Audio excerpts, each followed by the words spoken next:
சில பேர் வேங்கவேலுக்கு என்ன செய்யணும், முதலாளா போய் நின்னதே திருமாவளவன் என்பது கூட தெரியாத மூடர்கள் பேசுகிறார்.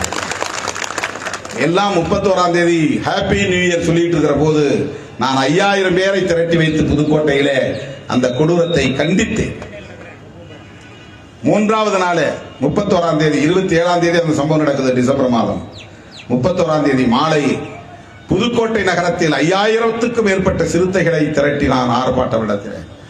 அப்போதும் எனக்கு மனநிறைவு ஏற்படாததால் பிறகு 2-3 வாரங்களுக்கு பிறகு அனைத்து மாவட்ட தலைநகரங்களிலும் அதே பிரச்சனைக்கு ஆர்ப்பாட்டங்களை நடத்தினோம். நான் சென்னையிலே பங்கேற்றேன். அதன் பிறகு ஒரு முறைக்கு பல முறை முதலமைச்சரை சந்தித்து மனு கொடுத்து வலியுறுத்தினோம். விடுதலை சிறுத்தைகள் தலையீட்டுக்கு பிறகுதான் அது சிபிசிஐடி விசாரணைக்கு மாறியது.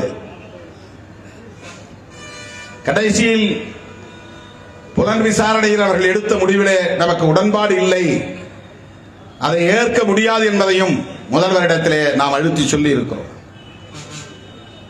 அது வேறு. ஆனால் கூட்டணியில் இருக்கிறோம் என்பதற்காக நாம் விட்டுவிடவில்லை. பாதிக்கப்பட்ட மக்களின் பக்கம் நின்று குரல் கொடுப்பதுதான், முதல் குரல் கொடுப்பதுதான் சிறுத்தைகளின் கடமை. அப்படித்தான் நீண்ட காலமாக செயல்பட்டு வருகிறோம். பாதிக்கப்படுகிறவர்கள் யாராக இருந்தாலும் அந்த களத்தில் முதலில் நிற்பது சிறுத்தைகள். அது ஈழத்தமிழர் பிரச்சனையாக இருந்தாலும், மாணவர்கள் பிரச்சனையாக இருந்தாலும், சிறுபான்மையினரின் பிரச்சனைகளாக இருந்தாலும், நாடாளுமன்றத்திலும் சட்டமன்றத்திலும் மக்கள் மன்றத்திலும் தொடர்ந்து குரல் எழுப்பக்கூடிய துணிச்சல் வாய்ந்த இயக்கம் மக்கள் இயக்கம் விடுதலை சிறுத்தைகள் கட்சி.